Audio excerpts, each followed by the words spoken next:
ಉಪ್ಪಿನಕಾಯಿ, ಹಪ್ಪಳ, ಪಲ್ಯ ಇವುಗಳು ಜೊತೆಯಲ್ಲಿದ್ದರೆ ಊಟದ ರುಚಿ ಇನ್ನಷ್ಟು ಹೆಚ್ಚಾಗಿರುತ್ತೆ. ಅದೇ ರೀತಿ ಲೈಫ್ ಇನ್ಶೂರೆನ್ಸ್ ಪಾಲಿಸಿ ಜೊತೆ ಸೇರಿಸ್ಕೋಬಹುದಾದಂಥ ರೈಡರ್ಗಳು ಇನ್ಶೂರೆನ್ಸ್ ಪಾಲಿಸಿಯ ಘನತೆಯನ್ನ ಹೆಚ್ಚಿಸ್ತವೆ. ಯಾವುದೇ ಒಂದು ಪಾಲಿಸಿ ಖರೀದಿಸಿದ ನಂತರ ಬೇಸ್ ಪಾಲಿಸಿಯಲ್ಲಿನ ರಿಸ್ಕ್ ಅವರು ಡೆತ್ ಬೆನಿಫಿಟ್ ನಾರ್ಮಲ್ ಆಗಿ ಪಾಲಿಸಿಯಲ್ಲಿ ಇದ್ದೇ ಇರುತ್ತೆ. ಅದ್ರ ಜೊತೆಗೆ ಎಡಿಷನಲ್ ಆಗಿ ಆಕ್ಸಿಡೆಂಟ್ ಆದಾಗ, ಆಕ್ಸಿಡೆಂಟಲ್ ಡೆತ್ ಆದಾಗ ಅಥವಾ ಆಕ್ಸಿಡೆಂಟಲ್ ಡಿಸಬಿಲಿಟಿ ಆದಾಗ, ಪಾಲಿಸಿ ಅವಧಿಯಲ್ಲಿ ಯಾವುದೇ ರೀತಿಯ ಹೆಲ್ತ್ ರಿಲೇಟೆಡ್ ಪ್ರಾಬ್ಲಮ್ಗಳು ಅರೈಸ್ ಆದಾಗ ಹೆಚ್ಚಿನ ರೀತಿಯ ಪರಿಹಾರ ಸಿಗಬೇಕು ಅಂತ ಹೇಳಿದ್ರೆ ಈ ರೈಡರ್ ಗಳನ್ನ ಸೇರಿಸ್ಕೊಂಡಾಗ ಮಾತ್ರ ಸಾಧ್ಯ ಇದೆ. ನಮಸ್ಕಾರಗಳು ಸ್ನೇಹಿತರೆ, ನಮ್ಮ ಯೂಟ್ಯೂಬ್ ಚಾನೆಲ್ ನ ಇನ್ಶೂರೆನ್ಸ್ ಟ್ರೈನಿಂಗ್ ಸೆಷನ್ಗೆ ಪುನಃ ತಮ್ಮೆಲ್ಲರಿಗೂ ಸ್ವಾಗತ. ಇಂದಿನ ವಿಡಿಯೋದಲ್ಲಿ ರೈಡರ್ ಕುರಿತ ಸಂಪೂರ್ಣ ಮಾಹಿತಿಯನ್ನ ತಮ್ಮ ಜೊತೆಗೆ ಹಂಚ್ಕೋತೀನಿ. LIC ಬೇಸ್ ಪಾಲಿಸಿ ಜೊತೆಗೆ ಯಾವೆಲ್ಲ ರೈಡರ್ ಗಳನ್ನ ಸೇರಿಸಬಹುದು, ಏನೆಲ್ಲ ಕಂಡೀಷನ್ಸ್ ಇದೆ ಅನ್ನೋದನ್ನ ನೋಡೋಣ. ಹಾಗೆ ಆಕ್ಸಿಡೆಂಟ್ ಬೆನಿಫಿಟ್ ರೈಡರ್ ಅಂದ್ರೆ ಏನು, accidental death and disability benefit rider ಅಂತ ಹೇಳಿದ್ರೆ ಏನು, ಪ್ರೀಮಿಯಂ ವೇವರ್ ರೈಡರ್ ಬೆನಿಫಿಟ್ ಅಂತ ಹೇಳಿದ್ರೆ ಏನು, new term assurance rider benefit ಅಂತ ಹೇಳಿದ್ರೆ ಏನು, ಹಾಗೆ ಲಿಂಕ್ಡ್ ಆಕ್ಸಿಡೆಂಟ್ ಬೆನಿಫಿಟ್ ರೈಡರು, ಹಾಗೆ ಕ್ರಿಟಿಕಲ್ ಇಲ್ನೆಸ್ ಹೆಲ್ತ್ ರೈಡರು, ಜೊತೆಗೆ ಫೀಮೇಲ್ ಕ್ರಿಟಿಕಲ್ ಇಲ್ನೆಸ್ ಬೆನಿಫಿಟ್ ರೈಡರ್ನು ಸಹ ಸಂಪೂರ್ಣವಾಗಿ ತಿಳಿಸ್ಕೊಡ್ತೀನಿ. ಈ ರೈಡರ್ಗಳ ಕುರಿತು ಸಂಪೂರ್ಣ ಮಾಹಿತಿಯನ್ನು ತಿಳ್ಕೊಳ್ಳಿಕ್ಕೆ ಈ ವಿಡಿಯೋನ ಎಲ್ಲೂ ಸ್ಕಿಪ್ ಮಾಡದೆ ಕೊನೆ ತನಕ ವೀಕ್ಷಿಸಿ. ವಿಡಿಯೋ ಇಷ್ಟ ಆದರೆ ಒಂದು ಲೈಕ್ ಕೊಡಿ, ಹಾಗೆ ತಮ್ಮ ಸ್ನೇಹಿತರಿಗೂ ವಿಡಿಯೋನ ಶೇರ್ ಮಾಡಿ. ತಮ್ಮ ಅನಿಸಿಕೆಗಳು, ಸಲಹೆಗಳನ್ನು ಕಮೆಂಟ್ ಮೂಲಕ ತಿಳಿಸಿ. ಇನ್ನು ನಮ್ಮ ಚಾನಲ್ನ ಸಬ್ಸ್ಕ್ರೈಬ್ ಮಾಡಿಲ್ಲ ಅಂದ್ರೆ ದಯವಿಟ್ಟು ಸಬ್ಸ್ಕ್ರೈಬ್ ಮಾಡಿ ಮುಂದುವರಿರಿ. ಈಗ most common insurance rider, accident benefit rider, ಇದ್ರ ಕುರಿತು ಸಿಂಪಲ್ ಆಗಿ ತಿಳಿಸ್ಕೊಡ್ತೀನಿ. ಈ ರೈಡರ್ನ ಆಡ್ ಮಾಡ್ಕೋಬೇಕಂತ ಹೇಳಿದ್ರೆ ಮಿನಿಮಮ್ 20,000 ರೈಡರ್ ಸಮ್ ಅಶ್ಯೂರ್ಡ್ ನ ಸೇರಿಸ್ಕೊಳ್ಳಿಕ್ಕೆ ಅವಕಾಶ ಇದೆ. ಮ್ಯಾಕ್ಸಿಮಮ್ ರೈಡರ್ ಸಮ್ ಅಶ್ಯೂರ್ಡ್ ಹಿಂದಿನ ಎಲ್ಲಾ ಪಾಲಿಸಿಗಳ ರೈಡರ್ ಸಮ್ ಅಶ್ಯೂರ್ಡ್ ನ ಸೇರಿಸಿದ್ರೆ 1 crore ವರೆಗೂ ಸೇರಿಸಬಹುದು.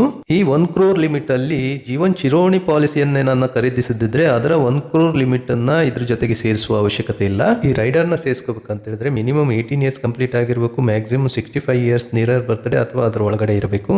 ಮ್ಯಾಕ್ಸಿಮಮ್ ಕವರೇಜ್ 70 ವರ್ಷ ಏಜ್ ನಿಯರ್ ಬರ್ತ್ಡೇ ವರೆಗೂ ಮಾತ್ರ ಇರುತ್ತೆ. ಮ್ಯಾಕ್ಸಿಮಮ್ ರೈಡರ್ ಟರ್ಮ್ ಬಗ್ಗೆ ಹೇಳ್ಬೇಕಂತ ಹೇಳಿದ್ರೆ ಒಂದೊಮ್ಮೆ ಪಾಲಿಸಿ ಟರ್ಮ್ 70 ಇಯರ್ಸ್ ಏಜ್ ಗಿಂತ ಮೊದಲೇನೆ ಮುಗ್ದೋಯ್ತು ಅಂತ ಹೇಳಿದ್ರೆ ಆಗ್ಲೇ ರೈಡರ್ ಎಂಡ್ ಆಗುತ್ತೆ. 70 ಇಯರ್ಸ್ ಏಜ್ ಆದ ನಂತರ ಪಾಲಿಸಿ ಟರ್ಮ್ ಕಂಟಿನ್ಯೂ ಆಗ್ತಾ ಇದೆ ಅಂತ ಹೇಳಿದ್ರೆ 70 ಇಯರ್ಸ್ ಏಜ್ ಗೆ ರೈಡರ್ ಟರ್ಮ್ ಕಂಪ್ಲೀಟ್ ಆಗಿರುತ್ತೆ. ಈ ರೈಡರ್ ನ ಪ್ರೀಮಿಯಂ ಪೇಯಿಂಗ್ ಟರ್ಮ್ ಬೇಸ್ ಪಾಲಿಸಿಯ ಪ್ರೀಮಿಯಂ ಪೇಯಿಂಗ್ ಟರ್ಮ್ ಗೆ ಈಕ್ವಲ್ ಆಗಿರುತ್ತೆ. ಈ ರೈಡರ್ ನ ಖರೀದಿಸಬೇಕಂದ್ರೆ ಪ್ರತಿ 1000 ಬೇಸಿಕ್ ಸಮ್ ಅಶ್ಯೂರ್ಡ್ ಮೇಲೆ 50 ಪೈಸೆ ಚಾರ್ಜ್ ಆಗುತ್ತೆ. ಒಂದೊಮ್ಮೆ ಪೊಲೀಸ್ ಡ್ಯೂಟಿಯಲ್ಲಿ ಇದ್ರೆ ಆಗ 1 ರೂಪಿ ಪರ್ 1000 ಚಾರ್ಜ್ ಆಗುತ್ತೆ. ಪೊಲೀಸ್ ಡ್ಯೂಟಿ ಅಂತ ಹೇಳಿದ್ರೆ ಸ್ಟೇಟ್ ಗವರ್ಮೆಂಟ್ ಪೊಲೀಸ್ ಇರಬಹುದು ಅಥವಾ central border security police, military, army, navy, air force ಇವಕ್ಕೆಲ್ಲದಕ್ಕೂ ಅಪ್ಲೈ ಆಗುತ್ತೆ. ಈ ರೈಡರ್ ಜೊತೆಗೆ ಪಾಲಿಸಿಯನ್ನ ಖರೀದಿಸಿ ಒಂದೊಮ್ಮೆ ಆಕ್ಸಿಡೆಂಟ್ ಆಗಿ 180 ಡೇಸ್ ಒಳಗಡೆನೆ ಡೆತ್ ಆಯ್ತು ಅಂತ ಹೇಳಿದ್ರೆ ಆಗ ಈ accident benefit rider sum assured ನಾಮಿನಿಗೆ ಸಿಗುತ್ತೆ. ಈ ರೈಡರ್ ಬೆನಿಫಿಟ್ ಬೇಸಿಕ್ ಪಾಲಿಸಿಯಲ್ಲಿ ಸಿಗುವಂತ ಬೆನಿಫಿಟ್ ಗೆ ಎಡಿಷನಲ್ ಆಗಿ ಸಿಗುವಂತ ಬೆನಿಫಿಟ್. ಇದು ಆಕ್ಸಿಡೆಂಟಲ್ ಡೆತ್ ಅನ್ನ ಮಾತ್ರ ಕವರ್ ಮಾಡ್ತಾ ಇದ್ರೆ ಇನ್ನೂ ಒಂದು rider accidental death and disability benefit rider. ಈ ರೈಡರ್ ನ ಮಿನಿಮಮ್ 10,000 ರೈಡರ್ ಸಮ್ ಅಶ್ಯೂರ್ಡ್ ಜೊತೆಗೆ ಆಡ್ ಮಾಡ್ಕೊಳ್ಳಿಕ್ಕೆ ಅವಕಾಶ ಇದೆ. ಬೇರೆಲ್ಲ ಕಂಡೀಷನ್ಸ್ AB ರೈಡರ್ ಅಲ್ಲಿ ಅಪ್ಲೈ ಆಗುವ ಕಂಡೀಷನ್ಸ್ ಎಲ್ಲ ಇಲ್ಲಿ ಅಪ್ಲೈ ಆಗುತ್ತೆ. ಈ ರೈಡರ್ ಜೊತೆಗೆ ಪಾಲಿಸಿನ ಖರೀದಿಸಬೇಕು ಅಂತ ಹೇಳಿದ್ರೆ ಪ್ರತಿ 1000 ಬೇಸಿಕ್ ಸಮ್ ಅಶ್ಯೂರ್ಡ್ ಮೇಲೆ 1 ರೂಪಾಯಿ ಪ್ರತಿ ವರ್ಷ ಎಡಿಷನಲ್ ಪ್ರೀಮಿಯಂ ಕಟ್ಟಬೇಕಾಗುತ್ತೆ. ಒಂದೊಮ್ಮೆ ಪೊಲೀಸ್ ಡ್ಯೂಟಿ ಮಾಡ್ತಾ ಇದ್ದು ಪೊಲೀಸ್ ಡ್ಯೂಟಿ ಮಾಡುವಾಗ್ಲೂ ಸಹ ಕವರೇಜ್ ಬೇಕು ಅಂತ ಹೇಳಿದ್ರೆ 1.5 rupees per 1000 per year premium ನ ಎಡಿಷನಲ್ ಆಗಿ ಕಟ್ಟಬೇಕಾಗುತ್ತೆ. ಈ ರೈಡರ್ ಜೊತೆಗೆ ಪಾಲಿಸಿ ಖರೀದಿಸಿ ಪಾಲಿಸಿ ಇನ್ಫೋರ್ಸ್ ಇರುವಾಗ ಆಕ್ಸಿಡೆಂಟ್ ಆಗಿ ಪರ್ಮನೆಂಟ್ ಅಂಡ್ ಟೋಟಲ್ ಡಿಸಬಿಲಿಟಿ ಆಯ್ತು ಅಂತ ಹೇಳಿದ್ರೆ ಅಥವಾ ಡೆತ್ ಆಯ್ತು ಅಂತ ಹೇಳಿದ್ರೆ ಆಗ ಬೆನಿಫಿಟ್ ಅನ್ನ ಕ್ಲೇಮ್ ಮಾಡ್ಕೊಳ್ಳಿಕ್ಕೆ ಅವಕಾಶ ಇದೆ. ಮೊದಲಿಗೆ ಡಿಸಬಿಲಿಟಿ ಆದಾಗ ಯಾವ ರೀತಿ ಬೆನಿಫಿಟ್ ಸಿಗುತ್ತೆ ಅಂತ ನೋಡೋಣ. ನೀವು ಪಾಲಿಸಿ ಖರೀದಿಸುವಾಗ ರೈಡರ್ ಸಮ್ ಅಶ್ಯೂರ್ಡ್ ನ ಎಷ್ಟಕ್ಕೆ ಖರೀದಿಸ್ತಿರೋ ಆ ರೈಡರ್ ಸಮ್ ಅಶ್ಯೂರ್ಡ್ ನ 120 ಇನ್ಸ್ಟಾಲ್ಮೆಂಟ್ ಮಾಡ್ತಾರೆ. ಅಂದ್ರೆ 10 ಇಯರ್ಸ್ ಮಂತ್ಲಿ ಇನ್ಸ್ಟಾಲ್ಮೆಂಟ್. ಅದನ್ನ ಪ್ರತಿ ತಿಂಗಳ 10 ವರ್ಷಗಳವರೆಗೂ ಕೊಡ್ತಾ ಹೋಗ್ತಾರೆ. ಹಾಗೆ ಆ ಪಾಲಿಸಿಯಲ್ಲಿ ಕಟ್ಟಬೇಕಾಗಿರುವಂತ ಫ್ಯೂಚರ್ ಎಲ್ಲಾ ಪ್ರೀಮಿಯಂ ಅನ್ನು ವೇವ್ ಮಾಡ್ತಾರೆ. ಮುಂದಿನ ದಿನಗಳಲ್ಲಿ ಪಾಲಿಸಿ ಹೋಲ್ಡರ್ ಡೆತ್ ಆಯ್ತು ಅಂದ್ರೆ ಡೆತ್ ಬೆನಿಫಿಟ್ ಸೆಟಲ್ಮೆಂಟ್ ಮಾಡ್ತಾರೆ. ಹಾಗೆ ಮೆಚುರಿಟಿ ಆಯ್ತು ಅಂತ ಹೇಳಿದ್ರೆ ಮೆಚುರಿಟಿ ಬೆನಿಫಿಟ್ ಸೆಟಲ್ ಮಾಡ್ತಾರೆ.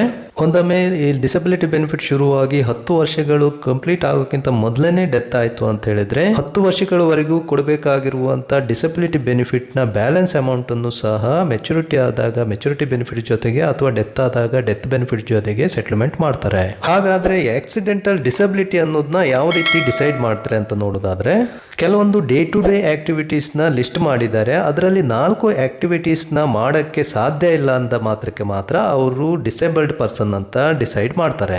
ಆ ಆಕ್ಟಿವಿಟೀಸ್ ಯಾವುವೆ ಅಂತ ಹೇಳಿದ್ರೆ ಡ್ರೆಸ್ಸಿಂಗು, ವಾಷಿಂಗು, ಫೀಡಿಂಗು, ಮತ್ತೆ ಟಾಯ್ಲೆಟಿಂಗು, ಮೊಬಿಲಿಟಿ ಮತ್ತು ಟ್ರಾನ್ಸ್ಫರಿಂಗು. ಈ ಪ್ರತಿಯೊಂದು ಆಕ್ಟಿವಿಟಿಗೂ ಅದರದೇ ಆದ ಡೆಫಿನೇಷನ್ ನ ಮೆನ್ಷನ್ ಮಾಡಿದ್ದಾರೆ. ಇದರಲ್ಲಿ 4 ಆಕ್ಟಿವಿಟಿ ಮಾಡೋಕ್ಕಾಗಿಲ್ಲ ಅಂದರೆ ಅವರು ಡಿಸೇಬಲ್ಡ್ ಪರ್ಸನ್ ಅಂತ ಟ್ರೀಟ್ ಮಾಡ್ತಾರೆ.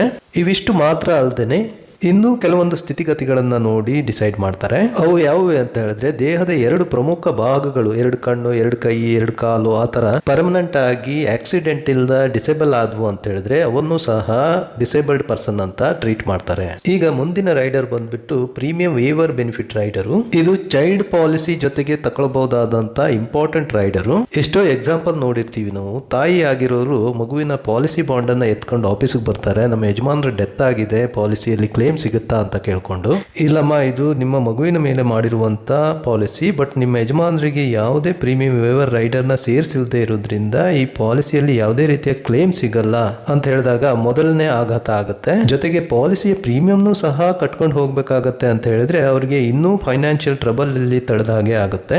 ಆದ್ರಿಂದ ಯಾವುದೇ ಮಗುವಿಗೆ ಪಾಲಿಸಿ ಮಾಡಿಸುವಾಗ ಪ್ರೀಮಿಯಂ ವೇವರ್ ರೈಡರ್ ನ ಸೇರಿಸಿ ಪಾಲಿಸಿ ಮಾಡುವುದನ್ನ ಮರಿಬೇಡಿ. ಈ ರೀತಿ ರೈಡರ್ ನ ಸೇರಿಸಿಕೊಂಡಾಗ ಪ್ರಪೋಸರ್ ಮೇಲೆ ಯಾವ ರೀತಿ ಸಮ್ ಅಶ್ಯೂರ್ಡ್ ನ ಡಿಸೈಡ್ ಮಾಡ್ತಾರೆ ಅಂತ ಹೇಳಿದ್ರೆ, ರೈಡರ್ ಟರ್ಮ್ ಅಲ್ಲಿ ಕಟ್ಟಬೇಕಾಗಿರುವಂತ ಒಟ್ಟು ಫ್ಯೂಚರ್ ಪ್ರೀಮಿಯಂ ನ ಸಮ್ ಅಶ್ಯೂರ್ಡ್ ಅಂತ ಟ್ರೀಟ್ ಮಾಡ್ತಾರೆ. ಈ ರೈಡರ್ ಖರೀದಿಸಲಿಕ್ಕೆ propose her age minimum 18 years complete ಆಗಿರ್ಬೇಕು. Maximum 50 years age nearer birthday ಅಥವಾ ಅದ್ರ ಒಳಗಡೆ ಇರಬೇಕಾಗುತ್ತೆ. Maximum 70 years age nearer birthday ವರೆಗೂ ಪ್ರೀಮಿಯಂ ವೇವರ್ ಬೆನಿಫಿಟ್ ರೈಡರ್ ಬರೋ ತರ ಪಾಲಿಸಿನ ಖರೀದಿಸಬಹುದು. ಪಾಲಿಸಿಯ ರೈಡರ್ ಟರ್ಮ್ ಈ ರೀತಿ ಇರುತ್ತೆ. ಮೊದಲನೇದಾಗಿ ಪ್ರೀಮಿಯಂ ಪೇಯಿಂಗ್ ಟರ್ಮ್ ನೋಡ್ತಾರೆ, ಜೊತೆಗೆ 25 ಇಂದ ಮೈನರ್ ಏಜ್ ಮೈನಸ್ ಮಾಡಿ ಆ ಟರ್ಮ್ ಅನ್ನು ನೋಡ್ತಾರೆ. ಯಾವುದು ಕಮ್ಮಿ ಇರುತ್ತೋ ಅಲ್ಲಿ ತನಕ ಕವರೇಜ್ ಕೊಡ್ತಾರೆ. ಅಂದ್ರೆ ಮಗುವಿನ ಏಜು 25 ವರ್ಷ ಕಂಪ್ಲೀಟ್ ಆದ ನಂತರ ಯಾವುದೇ ರೀತಿಯ ಪ್ರೀಮಿಯಂ ವೇವರ್ ರೈಡರು ಸಿಗಲ್ಲ. ಹಾಗಾದ್ರೆ ಪ್ರೀಮಿಯಂ ವೇವರ್ ರೈಡರ್ನ ತಗೋಬೇಕು ಅಂತ ಹೇಳಿದ್ರೆ ಯಾವ ರೀತಿ ಪ್ರೀಮಿಯಂನ ಚಾರ್ಜ್ ಮಾಡ್ತಾರೆ ಅನ್ನೋ ಒಂದು ಸ್ಯಾಂಪಲ್ ಪ್ರೀಮಿಯಂ ಚಾರ್ಟ್ ಅನ್ನು ನೋಡೋಣ. ಪ್ರಪೋಸರ್ ಏಜು 31 ಇಂದ 35 ಒಳಗಡೆ ಇದೆ ಅಂತ ತಿಳ್ಕೊಳ್ಳೋಣ. ಪಾಲಿಸಿ ಟರ್ಮ್ ಅಂದ್ರೆ ರೈಡರ್ ಟರ್ಮ್ 15 ಇಯರ್ಸ್ ಅಂತ ತಿಳ್ಕೊಳ್ಳೋಣ. ಆಗ ಬೇಸ್ ಪ್ಲಾನ್ ಅಲ್ಲಿ ಕಟ್ಟಬೇಕಾಗಿರುವಂತ ಪ್ರತಿ 1000 ಪ್ರೀಮಿಯಂಗೆ ₹3.30 ಎಡಿಷನಲ್ ರೈಡರ್ ಪ್ರೀಮಿಯಂನ ಕಟ್ಟಬೇಕಾಗುತ್ತೆ. ಏಜು ಮತ್ತು ರೈಡರ್ ಟರ್ಮ್ ಜಾಸ್ತಿ ಆದಂತೆ ರೈಡರ್ ಪ್ರೀಮಿಯಮ್ ಸಹ ಇನ್ಕ್ರೀಸ್ ಆಗ್ತಾ ಹೋಗುತ್ತೆ. ಈ ಹಿಂದೆ AB ರೈಡರ್ ಇರ್ಬೋದು, AD and DB ರೈಡರ್ ಇರ್ಬೋದು, ಅದು ಆಕ್ಸಿಡೆಂಟ್ ಇಂದ ಆಗುವಂಥ ರಿಸ್ಕನ್ನು ಕವರ್ ಮಾಡ್ತಾ ಇದ್ರೆ, new term assurance rider normal death ಅಲ್ಲಿ ಆಗುವಂಥ ರಿಸ್ಕನ್ನು ಸಹ ಕವರ್ ಮಾಡುತ್ತೆ. ಬೇಸ್ ಪಾಲಿಸಿ ಜೊತೆಗೆ ಎಡಿಷನಲ್ ರಿಸ್ಕ್ ಕವರ್ಗೋಸ್ಕರ ಈ ರೈಡರ್ನ ಸೇರಿಸ್ಕೋಬೇಕು ಅಂತ ಹೇಳಿದ್ರೆ ಮಿನಿಮಮ್ 1 lakh ಸಮ್ ಅಶ್ಯೂರ್ಡ್ನ ಸೇರಿಸ್ಕೋಬಹುದು. ಮ್ಯಾಕ್ಸಿಮಮ್ 25 lakhs ಅಥವಾ ಬೇಸಿಕ್ ಸಮ್ ಅಶ್ಯೂರ್ಡ್ಗೆ ಈಕ್ವಲ್ ಆಗಿರುವಂಥ ಸಮ್ ಅಶ್ಯೂರ್ಡ್ನ ರೈಡರ್ ಸಮ್ ಅಶ್ಯೂರ್ಡ್ ಆಗಿ ಸೇರಿಸ್ಕೋಬಹುದು. ಈ ರೈಡರ್ ಸಮ್ ಅಶ್ಯೂರ್ಡ್ನ ಸೇರಿಸ್ಕೊಳ್ಳಿಕ್ಕೆ minimum entry age 18 years last birthday ಇದ್ರೆ maximum 60 years age nearer birthday ವರೆಗೂ ಇದೆ. ಕವರ್ ಸೀಸಿಂಗ್ ಏಜ್ ಅಂದ್ರೆ maximum 75 years age nearer birthday ವರೆಗೂ ರೈಡರ್ ಕವರೇಜ್ ನ ಕೊಡ್ತಾರೆ. Minimum rider term single premium ಮತ್ತೆ ರೆಗ್ಯುಲರ್ ಪ್ರೀಮಿಯಂ ಆದ್ರೆ 5 ಇಯರ್ಸ್ ಇರುತ್ತೆ. ಲಿಮಿಟೆಡ್ ಪ್ರೀಮಿಯಂ ಆದ್ರೆ 10 ಇಯರ್ಸ್ ಇರುತ್ತೆ. ಮ್ಯಾಕ್ಸಿಮಮ್ ರೈಡರ್ ಟರ್ಮ್ ಬಂದ್ಬಿಟ್ಟು ಎಲ್ಲಾ ಪ್ರೀಮಿಯಂ ಪೇಮೆಂಟ್ ಆಪ್ಷನ್ಗೂ 35 ಇಯರ್ಸ್ ಇರುತ್ತೆ. ಪ್ರೀಮಿಯಂ ಪೇಮೆಂಟ್ ನ ಬೇಸ್ ಪ್ರೀಮಿಯಂ ಅಲ್ಲಿ ಯಾವ ರೀತಿ ಪೇ ಮಾಡ್ತೀವೋ ಅದೇ ರೀತಿ ಇರುತ್ತೆ. ಈ ರೈಡರ್ ನ ಖರೀದಿಸಬೇಕು ಅಂತ ಹೇಳಿದ್ರೆ ಅಡಿಷನಲ್ ಆಗಿ ಯಾವ ರೀತಿ ಪ್ರೀಮಿಯಂ ಕಟ್ಟಬೇಕಾಗತ್ತೆ ಅಂತ ನೋಡೋದಾದ್ರೆ, ಫಾರ್ ಎಕ್ಸಾಂಪಲ್ 30 ಇಯರ್ಸ್ ಏಜ್ ಅವರಿಗೆ ಪಾಲಿಸಿ ಟರ್ಮ್ 20 ಇಯರ್ಸ್ ಇದ್ರೆ ಪ್ರತಿ ಲಕ್ಷ ರೈಡರ್ ಸಮ್ ಅಶ್ಯೂರ್ಡ್ ಮೇಲೆ ₹258 ಅಡಿಷನಲ್ ಪ್ರೀಮಿಯಂ ಕಟ್ಟಬೇಕಾಗುತ್ತೆ. ಅದೇ limited premium paying term policy ಆಗಿದ್ದು ಪಾಲಿಸಿ ಟರ್ಮ್ 20 ಇದ್ದು ಪ್ರೀಮಿಯಂ ಪೇಯಿಂಗ್ ಟರ್ಮ್ 15 ಇಯರ್ಸ್ ಆಗಿದ್ರೆ 30 ಇಯರ್ಸ್ ಏಜ್ ಅವರು ಆ ಪಾಲಿಸಿಯ ಬೇಸ್ ಪ್ರೀಮಿಯಂ ಜೊತೆಗೆ ಪ್ರತಿ ಲಕ್ಷ ರೈಡರ್ ಸಮ್ ಅಶ್ಯೂರ್ಡ್ಗೂ ₹307 ಅಡಿಷನಲ್ ಪ್ರೀಮಿಯಂ ನ ಕಟ್ಟಬೇಕಾಗುತ್ತೆ. ಒಂದೊಮ್ಮೆ ಸಿಂಗಲ್ ಪ್ರೀಮಿಯಂ ಪಾಲಿಸೀಸ್ ಅಲ್ಲಿ ರೈಡರ್ ನ ಆಡ್ ಮಾಡ್ಕೋತೀನಿ ಅಂತ ಹೇಳಿದ್ರೆ ಪಾಲಿಸಿ ಟರ್ಮ್ 20 ಇದ್ದು ಪಾಲಿಸಿ ಹೋಲ್ಡರ್ ಏಜ್ 30 ಆಗಿದ್ರೆ ಬೇಸ್ ಪಾಲಿಸಿಯ ಸಿಂಗಲ್ ಪ್ರೀಮಿಯಂ ಜೊತೆಗೆ ಅಡಿಷನಲ್ ಆಗಿ ₹2,852 ಡೆಪಾಸಿಟ್ ಮಾಡಬೇಕಾಗುತ್ತೆ. ಈಗ ನಾವು ಡೆತ್ ರಿಲೇಟೆಡ್ ರೈಡರ್ ಗಳನ್ನ ನೋಡಿದ್ವಿ. ಈಗ ಹೆಲ್ತ್ ಗೆ ಕವರೇಜ್ ಕೊಡುವಂತ ರೈಡರ್ ಗಳು, ಮೊದಲನೇದಾಗಿ critical illness health rider.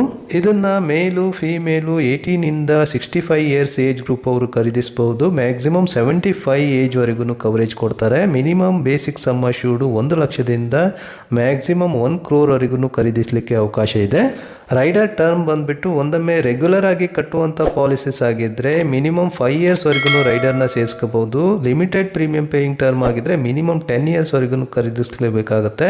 Maximum rider term ನ 25 ಇಯರ್ಸ್ ವರೆಗೂ ಖರೀದಿಸಲಿಕ್ಕೆ ಅವಕಾಶ ಇದೆ. ಈ ಕ್ರಿಟಿಕಲ್ ಇಲ್ನೆಸ್ ಹೆಲ್ತ್ ರೈಡರ್ ಅಲ್ಲಿ 2 ಆಪ್ಷನ್ಸ್ ಇರುತ್ತೆ.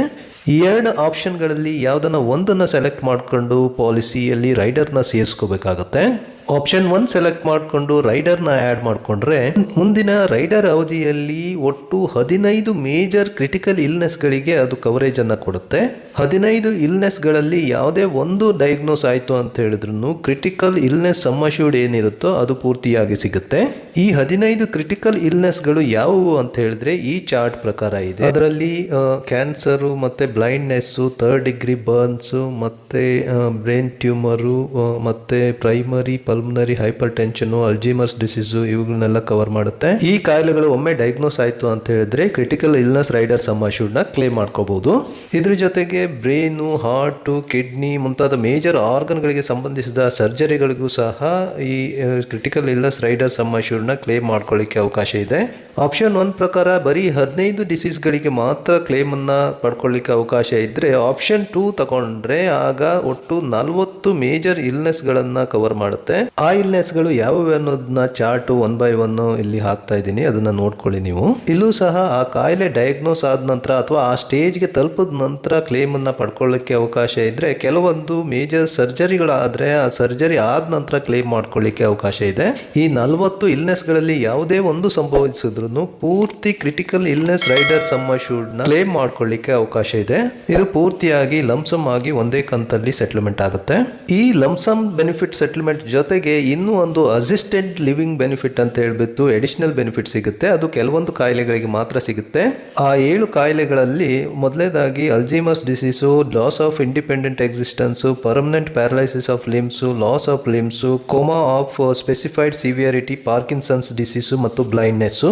ಇದರಲ್ಲಿ ಯಾವುದೇ ಕಾಯಿಲೆ ಬಂತು ಅಥವಾ ಡಯಾಗ್ನೋಸ್ ಆಯಿತು ಅಂತ ಹೇಳಿದ್ರೆ ಈಗಾಗಲೇ ಹೇಳಿರುವಂಥ ಲಂಸಮ್ ಬೆನಿಫಿಟ್ ಅಂತ ಹೇಳಿದ್ರೆ ಪೂರ್ತಿ ಕ್ರಿಟಿಕಲ್ ಇಲ್ನೆಸ್ ರೈಡರ್ ಸಮ್ ಅಶ್ಯೂರ್ಡ್ನ ಕೊಡೋದಲ್ದೇನೆ ಅವರು ಎಷ್ಟು critical illness rider sum assured ಜೊತೆಗೆ ಪಾಲಿಸಿ ಖರೀದಿಸ್ತಾರೋ ಅದರ 1% ಹಣನ ಅವರಿಗೆ ಪ್ರತಿ ತಿಂಗಳ ಮುಂದಿನ 3 ವರ್ಷ ಅಥವಾ 36 ತಿಂಗಳುಗಳವರೆಗೂ ಕೊಡ್ತಾ ಹೋಗ್ತಾರೆ. ಒಂದೊಮ್ಮೆ 36 ತಿಂಗಳುಗಳ ಒಳಗನೆ ಡೆತ್ ಆಯಿತು ಅಂತ ಹೇಳಿದ್ರೆ ಅವರಿಗೆ ಸಿಗುವಂಥ ರಿಮೈನಿಂಗ್ ಇನ್ಸ್ಟಾಲ್ಮೆಂಟ್ ಹಣ ಅವರ ನಾಮಿನಿಗೆ ಸಿಗುತ್ತೆ. ಹಾಗಾದರೆ ಈ ರೈಡರ್ನ ಖರೀದಿಸಬೇಕಂತ ಹೇಳಿದ್ರೆ ಯಾವ ಆಪ್ಷನ್ ತಗೊಂಡ್ರೆ ಎಷ್ಟು ಅಡಿಷನಲ್ ಪ್ರೀಮಿಯಂನ ಕಟ್ಟಬೇಕಾಗತ್ತೆ ಅಂತ ನೋಡೋದಾದ್ರೆ, ಒಂದೊಮ್ಮೆ 35 ವರ್ಷ ಏಜ್ ಆಗಿರೋರು ರೈಡರ್ ಟರ್ಮು ಮತ್ತು ಪ್ರೀಮಿಯಂ ಪೇಯಿಂಗ್ ಟರ್ಮು 20 ವರ್ಷಗಳ ಜೊತೆಗೆ ಪಾಲಿಸಿನ ಖರೀದಿಸಿದ್ರೆ ರೈಡರ್ ಸಮ್ ಅಶ್ಯೂರ್ಡ್ 1 ಲಕ್ಷ ಇದ್ದು ಮೇಲ್ ಪ್ರಪೋಸರ್ ಆಗಿದ್ರೆ ಆಪ್ಷನ್ 1 ಮೂಲಕ ಖರೀದಿಸಿದ್ರೆ 435 ರೂಪಾಯಿ ಕಟ್ಟಬೇಕಾಗುತ್ತೆ. ಆಪ್ಷನ್ 2 ಆಗಿದ್ರೆ 583 ರೂಪಾಯಿ ಕಟ್ಟಬೇಕಾಗುತ್ತೆ. ಅದೇ ಫೀಮೇಲ್ ಲೈಫ್ ಆಗಿದ್ರೆ ಆಪ್ಷನ್ 1 ಆದ್ರೆ 417 ರೂಪಾಯಿ, ಹಾಗೆ ಆಪ್ಷನ್ 2 ಆಗಿದ್ರೆ 558 ರೂಪಾಯಿ ಅಡಿಷನಲ್ ಪ್ರೀಮಿಯಂ ಜೊತೆಗೆ ರೈಡರ್ ಸಮ್ ಅಶ್ಯೂರ್ಡ್ನ ಆ್ಯಡ್ ಮಾಡ್ಕೋಬೇಕಾಗುತ್ತೆ. ಹಾಗೆ ಈ ರೈಡರ್ನ ಆ್ಯಡ್ ಮಾಡ್ಕೋಬೇಕಂತ ಹೇಳಿದ್ರೆ ಒಂದು ಕಂಡೀಷನ್ ಇದೆ. ಮೂಲ ಯೋಜನೆಯನ್ನ ಖರೀದಿಸುವ ಸಮಯದಲ್ಲೇ ಈ ರೈಡರ್ನು ಸಹ ಸೇರಿಸ್ಕೋಬೇಕಾಗತ್ತೆ. ಆ ನಂತರ ಆ್ಯಡ್ ಮಾಡ್ಕೋತೀನಿ ಅಂತ ಹೇಳಿದ್ರೆ ಅವಕಾಶ ಇಲ್ಲ. ಹಾಗೆ ಈ ರೈಡರ್ಗೆ 90 days waiting period condition apply ಆಗುತ್ತೆ. ಪಾಲಿಸಿ ಖರೀದಿಸಿದ ನಂತರ ಅಥವಾ ಪಾಲಿಸಿನ ರಿವೈವಲ್ ಮಾಡಿದ ನಂತರ ಮುಂದಿನ 90 ದಿನಗಳವರೆಗೂ ಯಾವುದೇ ರೀತಿಯ ಕ್ರಿಟಿಕಲ್ ಇಲ್ನೆಸ್ನ ರೈಡರ್ ಕವರೇಜು ಇರಲ್ಲ. ಯಾವುದೇ ಡಿಸೀಸ್ ಅಥವಾ ಕಾಯಿಲೆ ಡಯಾಗ್ನೋಸ್ ಆದ್ರೂ 30 ಡೇಸ್ ಸರ್ವೈವಲ್ ಪೀರಿಯಡ್ ಕಂಡೀಷನ್ ಸಹ ಇದೆ. ಈ ಸರ್ವೈವಲ್ ಪೀರಿಯಡ್ 30 ಡೇಸ್ ಒಳಗಡೆನೆ ಡೆತ್ ಆಯಿತು ಅಂತ ಹೇಳಿದ್ರೆ ಯಾವುದೇ ರೀತಿಯ ಕ್ಲೇಮ್ ಸಿಗಲ್ಲ. ಈ ಕ್ರಿಟಿಕಲ್ ಇಲ್ನೆಸ್ ಹೆಲ್ತ್ ರೈಡರ್ನ ಮೇಲು ಫೀಮೇಲು ಯಾರು ಬೇಕಾದ್ರೂ ಖರೀದಿಸಬಹುದು. ಆದರೆ ಇನ್ನೂ ಒಂದು ಸ್ಪೆಷಲ್ ರೈಡರ್ ಇದೆ, ಅದು female critical illness benefit rider. ಇದು ಮಹಿಳೆಯರಿಗಾಗಿ ಎಕ್ಸ್ಕ್ಲೂಸಿವ್ ಆಗಿ ಬಂದಿರುವಂಥ ರೈಡರು. ಇದರಲ್ಲಿ 3 ಮಾಡ್ಯೂಲ್ಗಳಿರುತ್ತೆ. ಮೊದಲನೇ ಮಾಡ್ಯೂಲ್ ಬಂದ್ಬಿಟ್ಟು ಅರ್ಲಿ ಸ್ಟೇಜ್ ಕ್ಯಾನ್ಸರು ಮತ್ತು ಮೇಜರ್ ಸ್ಟೇಜ್ ಕ್ಯಾನ್ಸರ್ನ ಕವರ್ ಮಾಡುತ್ತೆ. ಎರಡನೇ ಮಾಡ್ಯೂಲ್ ಬಂದ್ಬಿಟ್ಟು ಕಾಮನ್ ಸರ್ಜರೀಸು, ಇಲ್ನೆಸ್ ಇನ್ ವುಮೆನ್ ಅದನ್ನ ಕವರ್ ಮಾಡುತ್ತೆ. ಮೂರನೇ ಮಾಡ್ಯೂಲ್ ಬಂದ್ಬಿಟ್ಟು ಪ್ರೆಗ್ನೆನ್ಸಿ ಕಾಂಪ್ಲಿಕೇಶನ್ಸು ಮತ್ತು ಕಾಂಜನಿಟಲ್ ಅನಾಮಲೀಸ್ ನ ಕವರ್ ಮಾಡುತ್ತೆ. ಈ 3 ಮಾಡ್ಯೂಲ್ಗಳಲ್ಲಿ ಯಾವ ಮಾಡ್ಯೂಲ್ ಬೇಕೋ, 1 ಬೇಕೋ ಅಥವಾ 2 ಬೇಕೋ, 3 ಮಾಡ್ಯೂಲ್ ಬೇಕಿದ್ರೂ ಖರೀದಿಸಲಿಕ್ಕೆ ಅವಕಾಶ ಇದೆ. ಸೆಲೆಕ್ಟ್ ಮಾಡಿರುವಂತ ಮಾಡ್ಯೂಲ್ಗಳ ಪ್ರಕಾರ ಪ್ರೀಮಿಯಂ ಚಾರ್ಜ್ ಆಗುತ್ತೆ. ಈ ಮಾಡ್ಯೂಲ್ಗಳ ಬಗ್ಗೆ 1 by 1 ತಿಳ್ಕೊಳ್ಳೋಕೆ ಪ್ರಯತ್ನ ಪಡೋಣ. ಮೊದಲನೇದಾಗಿ ಮಾಡ್ಯೂಲ್ 1 ಬಗ್ಗೆ ತಿಳ್ಕೊಳ್ಳೋಣ. ಒಂದೊಮ್ಮೆ ಮಾಡ್ಯೂಲ್ 1 ತಗೊಂಡು ಅರ್ಲಿ ಸ್ಟೇಜ್ ಕ್ಯಾನ್ಸರ್ ಏನಾನ ಡಯಾಗ್ನೋಸ್ ಆಯಿತು ಅಂತ ಹೇಳಿದ್ರೆ ಆಗ 20% ಆಫ್ ಮಾಡ್ಯೂಲ್ 1 ಸಮ್ ಅಶ್ಯೂರ್ಡ್ನ ಲಂಸಮ್ ಆಗಿ ಕೊಡ್ತಾರೆ. ಒಂದೊಮ್ಮೆ ಮೇಜರ್ ಸ್ಟೇಜ್ ಕ್ಯಾನ್ಸರ್ ಡಯಾಗ್ನೋಸ್ ಆಯಿತು ಅಂತ ಹೇಳಿದ್ರೆ 100% ಮಾಡ್ಯೂಲ್ 1 ಸಮ್ ಅಶ್ಯೂರ್ಡ್ನಲ್ಲಿ ನಾನು ಅರ್ಲಿ ಸ್ಟೇಜ್ ಕ್ಯಾನ್ಸರ್ ಕ್ಲೇಮ್ ಏನನ್ನ ಕೊಟ್ಟಿದ್ದಿದ್ರೆ ಅದನ್ನ ಮೈನಸ್ ಮಾಡಿ ಮಿಕ್ಕಿದ ಹಣನ ಕೊಡ್ತಾರೆ. ಪಾಲಿಸಿ ಅವಧಿಯಲ್ಲಿ maximum 1 early stage cancer benefit ಕೊಡ್ತಾರೆ, ಜೊತೆಗೆ ಮ್ಯಾಕ್ಸಿಮಮ್ 1 ಮೇಜರ್ ಸ್ಟೇಜ್ ಕ್ಯಾನ್ಸರ್ ಬೆನಿಫಿಟ್ನ ಕ್ಲೇಮ್ ಮಾಡ್ಕೊಳ್ಳಿಕ್ಕೆ ಅವಕಾಶ ಇದೆ. ಮಾಡ್ಯೂಲ್ 1 ನಲ್ಲಿ ಏನು critical illness rider sum assured ಇರುತ್ತೋ ಅದನ್ನು ಪೂರ್ತಿಯಾಗಿ ಪಡ್ಕೊಂಡ ನಂತರ 100% ಪಡ್ಕೊಂಡ ನಂತರ ಆ ಮಾಡ್ಯೂಲ್ 1ನ ಕವರೇಜು ಸ್ಟಾಪ್ ಆಗುತ್ತೆ. ಇರುತ್ತೆ. ಈಗ ಮಾಡ್ಯೂಲ್ 2 ಬಗ್ಗೆ ತಿಳ್ಕೊಳ್ಳೋಣ. ಮಾಡ್ಯೂಲ್ 2 ನಲ್ಲಿ ಕಾಮನ್ ಸರ್ಜರಿಗಳನ್ನ ಮತ್ತೆ ಮಹಿಳೆಯರಲ್ಲಿ ಕಾಣಿಸುವಂತ ಇಲ್ನೆಸ್ ಗಳನ್ನ ಕವರ್ ಮಾಡುತ್ತೆ. ಮೈನರ್ ಸರ್ಜರಿ ಅಥವಾ ಮೈನರ್ ಕಾಯಿಲೆಗಳೇನಾನ ಬಂದ್ರೆ ಮಾಡ್ಯೂಲ್ 2 ಸಮ್ ಅಶ್ಯೂರ್ಡ್ ಏನಿರುತ್ತೋ ಅದರ 20% ಹಣನ ಕ್ಲೇಮ್ ಮಾಡ್ಕೊಳ್ಳಿಕ್ಕೆ ಅವಕಾಶ ಇದೆ. ಮಾಡ್ಯೂಲ್ 2 ಆಪ್ಷನ್ ತಕೊಂಡು ಕ್ಲೇಮ್ ಮಾಡ್ಕೊಳ್ಬಹುದಾದಂತ ಮೈನರ್ ಸರ್ಜರಿ ಮತ್ತು ಕಾಯಿಲೆಗಳ ಲಿಸ್ಟ್ ಅನ್ನ ಅನೆಕ್ಷರ್ 1 ನಲ್ಲಿ ಕೊಟ್ಟಿರ್ತಾರೆ. ಮೇಜರ್ ಸರ್ಜರಿಗೆ ಒಳಗಾಗಬೇಕಾಯ್ತು ಅಥವಾ ಮೇಜರ್ ಇಲ್ನೆಸ್ ಏನನ್ನ ಬಂತು ಅಂತ ಹೇಳಿದ್ರೆ ಆಗ ಯಾವೆಲ್ಲ ಕಾಯಿಲೆಗಳಿಗೆ ಕ್ಲೇಮ್ ಮಾಡ್ಕೋಬಹುದು ಅನ್ನೋದನ್ನು ಸಹ ಲಿಸ್ಟ್ ಮಾಡಿರ್ತಾರೆ. ಒಂದೊಮ್ಮೆ ಮೇಜರ್ ಸರ್ಜರಿ ಆಯ್ತು ಅಥವಾ ಮೇಜರ್ ಇಲ್ನೆಸ್ ಏನಂತ ಕಾಣಿಸ್ಕೊಂತು ಅಂತ ಹೇಳಿದ್ರೆ ಮಾಡ್ಯೂಲ್ 2 ಸಮ್ ಅಶ್ಯೂರ್ಡ್ ನ 100% ಬೆನಿಫಿಟ್ ನ ಕ್ಲೇಮ್ ಮಾಡ್ಕೋಬಹುದು. ಒಂದೊಮ್ಮೆ ಈಗಾಗಲೇ ಮೈನರ್ ಸರ್ಜರಿಯಲ್ಲಿ 20% ನ ಕ್ಲೇಮ್ ಮಾಡ್ಕೊಂಡಿದ್ರೆ ಅದನ್ನ ಮೈನಸ್ ಮಾಡಿ 80% ಹಣನ ಕ್ಲೇಮ್ ಮಾಡ್ಕೋಬಹುದು. ಒಟ್ಟು ಪಾಲಿಸಿ ಅವಧಿಯಲ್ಲಿ ಮೈನರ್ ಸರ್ಜರಿ ಅಥವಾ ಇಲ್ನೆಸ್ಗೆ ಒಂದು ಬಾರಿ ಕ್ಲೇಮ್ ಮಾಡ್ಕೊಳ್ಳಿಕ್ಕೆ ಅವಕಾಶ ಇದೆ. ಅದೇ ಮೇಜರ್ ಸರ್ಜರಿ ಅಥವಾ ಇಲ್ನೆಸ್ಗೆ ಒಂದು ಬಾರಿ ಕ್ಲೇಮ್ ಮಾಡ್ಕೊಳ್ಳಿಕ್ಕೆ ಅವಕಾಶ ಇದೆ. 100% ಮಾಡ್ಯೂಲ್ 2 ಸಮ್ ಅಶ್ಯೂರ್ಡ್ ನ ಕ್ಲೇಮ್ ಮಾಡ್ಕೊಂಡ ನಂತರ ಆ ಮಾಡ್ಯೂಲ್ 2 ಸಮ್ ಅಶ್ಯೂರ್ಡ್ ನ ಬೆನಿಫಿಟ್ ಅಲ್ಲಿಗೆ ಎಂಡ್ ಆಗುತ್ತೆ. ಈಗ module 3 female critical illness rider benefit ಬಗ್ಗೆ ತಿಳ್ಕೊಳ್ಳೋಣ. ಇದು ಹೆರಿಗೆ ಸಂಬಂಧಿಸಿದ ಕಾಂಪ್ಲಿಕೇಶನ್ಸ್ ಮತ್ತು ಹುಟ್ಟಿದ ಮಗುವಿಗೆ ಸಂಬಂಧಿಸಿದ ಅಂದ್ರೆ ಅಬ್ನಾರ್ಮಲಿಟೀಸ್ ಏನಾನ ಇದ್ರೆ ಅದನ್ನ ಕವರ್ ಮಾಡುವಂತ ಕ್ರಿಟಿಕಲ್ ಇಲ್ನೆಸ್ ರೈಡರು. ಯಾವೆಲ್ಲ ಪ್ರೆಗ್ನೆನ್ಸಿ ಕಾಂಪ್ಲಿಕೇಟೆಡ್ ಸರ್ಜರಿಗಳಿಗೆ ಕ್ಲೇಮ್ ಕೊಡಬೇಕು ಅನ್ನೋದು ಈ ಮಾಡ್ಯೂಲ್ 3 ನ ಅನೆಕ್ಷರ್ 1 ನಲ್ಲಿ ಮೆನ್ಷನ್ ಆಗಿದೆ. ಒಂದೊಮ್ಮೆ ಮಾಡ್ಯೂಲ್ 3 ರೈಡರ್ನ ಆಪ್ಟ್ ಮಾಡಿಕೊಂಡು ಪಾಲಿಸಿನ ಖರೀದಿಸಿ ಈ ರೀತಿಯ ಸರ್ಜರಿ ಆಯಿತು ಅಂತ ಹೇಳಿದ್ರೆ ಮಾಡ್ಯೂಲ್ 3 ಸಮ್ ಅಶ್ಯೂರ್ಡ್ ನ 100% ಆಗಿ ಕ್ಲೇಮ್ ಮಾಡ್ಕೊಳ್ಳಿಕ್ಕೆ ಅವಕಾಶ ಇದೆ. ಇದು ಪ್ರೆಗ್ನೆನ್ಸಿ ರಿಲೇಟೆಡ್ ಕಾಂಪ್ಲಿಕೇಶನ್ಸ್ಗೆ ಸಿಗುವಂತ ಬೆನಿಫಿಟ್ ಆಗಿದ್ರೆ ಇನ್ನೊಂದು ಬೆನಿಫಿಟ್ ಇದೆ, ಅದು ಕಾಂಜೆನಿಟಲ್ ಅನಾಮಲೀಸ್ ಅಂತ ಹೇಳಿದ್ರೆ ಹುಟ್ಟುವ ಮಗುವಿಗೆ ಏನಾನ ಕಾಯಿಲೆಗಳು ಅಬ್ನಾರ್ಮಲಿಟೀಸ್ ಕಾಣಿಸ್ಕೊಂಡ್ರೆ ಅದಕ್ಕೆ ಸಿಗುವಂತ ಬೆನಿಫಿಟ್. ಇದಕ್ಕೂ ಸಹ ಯಾವೆಲ್ಲ ಕಾಂಜೆನಿಟಲ್ ಅನಾಮಲೀಸ್ ಕವರ್ ಆಗುತ್ತೆ ಅನ್ನೋದು ಅನೆಕ್ಷರ್ 2 ನಲ್ಲಿ ಮೆನ್ಷನ್ ಆಗಿರುತ್ತೆ. ಮಗು ಹುಟ್ಟಿದ 3 ವರ್ಷಗಳ ಒಳಗೆ ಈ ರೀತಿಯ ಯಾವುದೇ ಅನಾಮಲೀಸ್ ಉಂಟಾಯಿತು ಅಂತ ಹೇಳಿದ್ರೆ ಆಗ 100% of module 3 rider sum assured ನ ಕ್ಲೇಮ್ ಮಾಡ್ಕೋಬಹುದು. ಪಾಲಿಸಿ ಅವಧಿಯಲ್ಲಿ ಪ್ರೆಗ್ನೆನ್ಸಿ ರಿಲೇಟೆಡ್ ಕಾಂಪ್ಲಿಕೇಶನ್ಸ್ಗೆ 100% ಮಾಡ್ಯೂಲ್ 3 ಸಮ್ ಅಶ್ಯೂರ್ಡ್ ನ ಒಂದು ಬಾರಿ ಕ್ಲೇಮ್ ಮಾಡ್ಕೊಳ್ಳಿಕ್ಕೆ ಅವಕಾಶ ಇರುತ್ತೆ. ಅದೇ ರೀತಿ ಕಾಂಜೆನಿಟಲ್ ಅನಾಮಲೀಸ್ಗೂ ಸಹ ಒಂದು ಬಾರಿ ಪಾಲಿಸಿ ಅವಧಿಯಲ್ಲಿ 100% ಮಾಡ್ಯೂಲ್ 3 ರೈಡರ್ ಸಮ್ ಅಶ್ಯೂರ್ಡ್ ನ ಕ್ಲೇಮ್ ಮಾಡ್ಕೊಳ್ಳಿಕ್ಕೆ ಅವಕಾಶ ಇದೆ. ಪ್ರೆಗ್ನೆನ್ಸಿ ರಿಲೇಟೆಡ್ ಕಾಂಪ್ಲಿಕೇಶನ್ಸ್ ಅಲ್ಲೂ ಕ್ಲೇಮ್ ಆಗಿದೆ, ಹಾಗೆ ಕಾಂಜೆನಿಟಲ್ ಅನಾಮಲೀಸ್ ಅಲ್ಲೂ ಕ್ಲೇಮ್ ಆಗಿದೆ ಅಂತ ಹೇಳಿದ್ರೆ ಒಟ್ಟು 200% ಆಫ್ ಮಾಡ್ಯೂಲ್ 3 ಸಮ್ ಅಶ್ಯೂರ್ಡ್ ನ ಕ್ಲೇಮ್ ಮಾಡ್ಕೊಳ್ಳಿಕ್ಕೆ ಅವಕಾಶ ಇದೆ. ಆ ನಂತರ ಮಾಡ್ಯೂಲ್ 3 ರೈಡರ್ ನ ಯಾವುದೇ ಬೆನಿಫಿಟ್ ಅನ್ನ ಕ್ಲೇಮ್ ಮಾಡ್ಕೊಳ್ಳುವ ಅವಕಾಶ ಇಲ್ಲ. ಹಾಗಾದ್ರೆ ಈ ರೈಡರ್ ನ ಯಾವೆಲ್ಲ ಮಾಡ್ಯೂಲ್ ಗಳನ್ನ ಯಾವ ರೀತಿ ಖರೀದಿಸಲಿಕ್ಕೆ ಅವಕಾಶ ಇದೆ ಅಂತ ನೋಡೋಣ.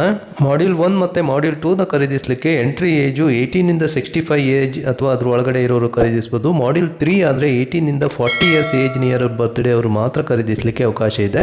ಮ್ಯಾಕ್ಸಿಮಮ್ ಈ ರೈಡರ್ ನ ಕವರೇಜ್ ಮಾಡ್ಯೂಲ್ 1 ಮಾಡ್ಯೂಲ್ 2 ಆದ್ರೆ 75 ಏಜ್ ವರೆಗೂ ಕವರೇಜ್ ಇರುತ್ತೆ. ಮಾಡ್ಯೂಲ್ 3 ಆದ್ರೆ ಅಪ್ ಟು 45 ವರೆಗೆ ಮಾತ್ರ ಕವರೇಜ್ ಇರುತ್ತೆ.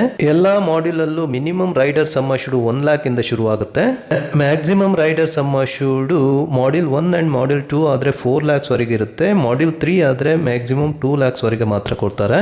Minimum rider term 5 years regular premium ಗಾಗಿದ್ರೆ ಲಿಮಿಟೆಡ್ ಪ್ರೀಮಿಯಂಗೆ 10 ಇಯರ್ಸ್ ಇರುತ್ತೆ.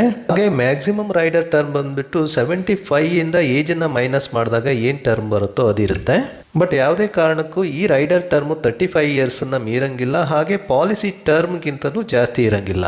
ಬಟ್ ಈ maximum rider term condition module 1 ಮತ್ತೆ ಮಾಡ್ಯೂಲ್ 2 ಗೆ ಅಪ್ಲೈ ಆಗುತ್ತೆ. ಬಟ್ ಮಾಡ್ಯೂಲ್ 3 ನಲ್ಲಿ ರೈಡರ್ ಕವರೇಜ್ 45 ಇಯರ್ಸ್ ಏಜ್ ವರೆಗೂ ಮಾತ್ರ ಇರುತ್ತೆ. ಯಾವುದೇ ಮಾಡ್ಯೂಲ್ ಪ್ರಕಾರ ರೈಡರ್ ನ ಆಡ್ ಮಾಡ್ಕೊಂಡ್ರು ಅದಕ್ಕೆ ವೇಟಿಂಗ್ ಪೀರಿಯಡ್ ಅಪ್ಲೈ ಆಗುತ್ತೆ. ಮಾಡ್ಯೂಲ್ 1 ಅಂಡ್ 2 ಆಗಿದ್ರೆ 180 ಡೇಸ್ ವೇಟಿಂಗ್ ಪೀರಿಯಡ್ ಇರುತ್ತೆ. ಮಾಡ್ಯೂಲ್ 3 ಆಗಿದ್ರೆ 270 ಡೇಸ್ ವೇಟಿಂಗ್ ಪೀರಿಯಡ್ ಇರುತ್ತೆ.